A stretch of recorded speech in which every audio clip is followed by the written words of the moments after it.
My name's Cynthia, and about 7 weeks ago, I was diagnosed with vestibular neuritis. So my story began when I was at work. It was a perfectly normal day for me. Nothing out of the ordinary, with the exception of I had a dentist appointment in the morning. Um, Continued throughout the day, fine. I got up to leave, and I was standing at my desk talking to a colleague, and all of a sudden the room started spinning, but just a little. And so I'd never experienced anything like that before. But it was enough to make me kind of grab onto my desk, like, whoa, whoa, whoa, like, what was that? And I just thought it was a one-off, like, weird. Maybe I was a little dizzy. So I sat down on the couch, and a couple minutes later, it happened again. And this time it happened a little faster, and for longer. And then over the course of the next, 5 minutes or so, it kept happening. And the room was just going woo all over. Sorry if you're suffering with it. That probably really bothered you, but yeah, sorry. So the room started spinning kind of violently. I started feeling really nauseous, and then I started throwing up, and it was kind of game over from that point. I had my eyes closed. I couldn't look up at anything. I was just sitting on the couch, basically just throwing up, and heart palpitations. I was sweating. I had absolutely no idea what was going on. I'd never heard of anything like this before. So my colleague called the ambulance. They came and got me, took me off to the hospital. I spent one night in there, and they originally diagnosed me with BPPV, which is the benign I can't pronounce that word, positional vertigo. They did the maneuvers on me, which didn't work, but they just thought, maybe it'll kick in later, I don't know. So I spent the night in the hospital, and they gave me some beta histamine and some Ativan and sent me home. I couldn't have walked out of the hospital by myself. My friend described me as kind of like a drunken baby giraffe trying to walk for the first time. But I was lucky that she was there when they discharged me. It felt like a tilt-a-whirl going home in the taxi. I couldn't open my eyes at all. So I got home, and they had told me at the hospital that I was going to be fine in about 4 days. So it happened on a Tuesday. By Friday, I was not fine. I was still flat on the couch. I couldn't walk to the bathroom by myself, which is about 5 feet away from the couch. So during this time, my mom had been staying at my house and tending to me. So she had been calling around, talking to different physiotherapists, and she talked to one who had said that my symptoms didn't sound like the BPPV, and that whatever it took, I should get to a walk-in clinic or go back to the hospital and be reassessed. So on Friday, I did that, again by ambulance, just because that was the safest way to get me there, because I was pretty much completely immobile. So when I went back, they reassessed me, and they said this is vestibular neuritis. They gave me a prescription for steroids. It was prednisone. So I was on that for 10 days. And I would say that definitely helped.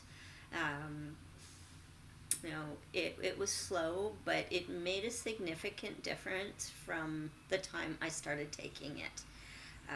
The only way I can describe the first 2 weeks of the experience was like my eyeballs were bouncing around in my head. And my brain was just trying to understand what was going on. So the room was constantly spinning 24/7. When I was in the hospital that first night, they gave me some Valium to sleep, and when I woke up the next morning, before I opened my eyes, I thought, I'm just going to open my eyes and everything is going to be normal again. And it wasn't. So that's when life kind of changed for me. It's crazy. This whole thing is just like being hit by a truck, that you're fine 1 minute and then boom, you're not anymore. So yeah, my life really changed with that. I would say the first 2 to 3 weeks were pretty intense. Scary, because I had no idea. Once I left the hospital that second time, I really had no idea like what was going on. I was very lucky that I got an appointment, 2 weeks after, for a rapid access neurology clinic. I went in to see the neurologist there, and she was amazing. She just said, there are tests that we need to do. There were a few things that she was worried about because I was seeing double on my left-hand side in the peripheral vision. So she just said, we're going to get you checked into the hospital so we can do all of these tests as quickly as possible. So they did an MRI, they did a spinal tap, they did a bunch of blood tests, and then 4 days later, I went back to the neurologist, and fortunately, everything was fine with the tests. I do have to go back in a year for another MRI, just as a quick follow-up for a little lesion that they found, but she said that she doesn't think that it's really anything, and I was probably born with it. So, I've had the good fortune of having somebody really caring who is in the medical profession on my side. So that was amazing. But until I went to that appointment, I just kind of really not knowing what was going on. It just feels really out of control. So frustrating. In the first week, I wasn't able to do a lot of anything. Once I started taking the steroids, then I could, get up and move around a bit. In week 2, I progressed to walking down the hall. And then every day I would do something that kind of challenged myself a little bit more. So I would do 2 laps of the hall. With a cane, I wasn't able to walk kind of on my own for, I would say, probably the end of the 3rd week I started doing that. But yeah, so I wasn't able to watch TV, or computer time was absolutely out. I was lucky that I was always able to read. Books weren't a problem for me. And with the exception of the first 48 hours, I've always been able to use my phone. So I guess the smaller screen is better. But yeah, it was insane.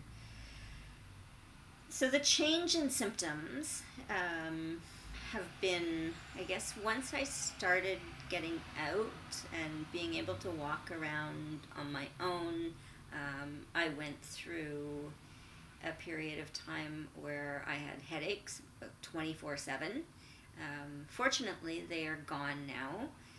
My main symptoms right now are just things don't look normal. I don't even really know how to explain it. It's like a brain fog. Like everything is kind of tilted. Patterns make me dizzy. The first time I walked to the beach by myself. I used a cane. It was maybe about 10-15 minute walk, very slowly, and I had to move from where I was sitting because the volleyballs and the frisbees and the seagulls were bothering me. Things going like this and this, and turning when you're walking, and turning to the left or right, or crossing the street, moving your head. everything like that would make me dizzy. Things have gotten better. About 3 weeks ago, I started seeing, on the recommendation of my neurologist, I started seeing a physiotherapist who is a specialist in vestibular exercises. So I've been doing a lot of the eye movement exercises where you focus on an object on the wall and then you move your head back and forth. I still have some double vision in the left-hand side on the peripheral when I move my head. But in doing those exercises, I can see how things have improved. And there are a few times when I've been able to get it down to a single vision. So things are progressing. I think one of the difficult things about this illness is that it is so slow. The last time I went back to the neurologist, she said that I am on track for my healing progress, but realistically I probably won't be symptom-free for another 6 months, which, at this point, I'll take it, whatever, as long as this goes away eventually. And that's something I have to believe, because if I don't, then, I have to believe that. It's going away. I am not going to live with this for the rest of my life. I am going to be able to go roller skating and drink margaritas and, running. There's so many things that I want to be doing, and I am going to do them. It's just going to take some time. So in the meantime, some of the things that have really helped me along the way are, one, hearing other people's stories. Knowing that there are others out there who have gone through this and have come out the other side and are living happy, balanced lives. I think staying positive is something it's challenging, especially if you're in the beginning stages of this, in the acute phase. It's really challenging. But there are things I did to kind of try to bring myself a little joy during that time. Eating. I completely lost my appetite for about the first week, but once I got it back, pie was one of my things. It was kind of a go-to comfort food. Another one was music. There is a song that is Better Times by the Kinks that I listened to every morning when I was going through rough patches, and that really just helped kind of put a positive, spin on things to start the day. Eating well is really important. Sleeping is a major one. When this first started, I was probably sleeping about 20 hours a day. And then I've gradually kind of cut down on my naps. As I said, I'm about 7 weeks in, and for the last 5 days or so, I've been able to go kind of relatively nap-free.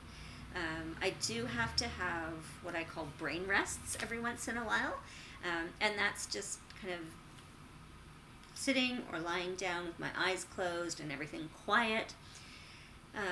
Because sometimes things are spinning a little. I also get a lot of buzzing in my head, or like a high-pitched frequency. It's almost like ringing in your ears, but it doesn't feel like that to me. Another symptom I get a lot is numbness in the face and my left arm. My physio said it's partly because my neck is so tight, because I've been holding myself so tight because of all this. But yeah, I get, I'll wake up and my entire head will be numb. It comes and goes, and like pressure in the face, but the symptoms are pretty much constant. I have had maybe 2 or 3 times briefly in the last week where I am outside and things look completely normal to me, which the first time it happened, I cried because I was so happy that, I can see things normally again. Outside is definitely has more triggers for me, just because it's a busier environment. What else? I'm just trying to think of other things that I can suggest for people. I think one of the other things that comes to mind is, you are going to have bad days. That is inevitable with something like this. And you have to let yourself have those bad days. I had a few mental breakdowns, just kind of, I can't deal with this anymore at all. But, practicing gratitude for the little things that you do have, my family, my friends, the community around me has been incredible. So I'm very grateful for that. Patience and an acceptance was a big thing for me too. Like okay, this is what my world looks like for now. I will learn to deal with it, and I know it's going to get better. So anyway, that is my story. Let me know if you have any questions. I'm happy to be in touch if you post. If you know people who have this, pass it on. And I will be back in the next month or two to give an update on my progress. I do have a plan to go back to work, on a return to work plan in about a week, part-time. So just starting 2 days a week, for 4 hours a day, and we'll see how it goes from there. But for those of you who are dealing with this right now, just know it will get better. It doesn't seem like it at the time, but in those dark days, I didn't believe it. I've been so lucky with my time frame, in that it has been kind of only 7 weeks, and I would say I'm probably about 65 to 70% there, just depending on my environment, the day, whatnot. But yeah, my heart goes out to you. Stay strong, and you know that you will get through this. Okay? And we'll see you soon. Okay.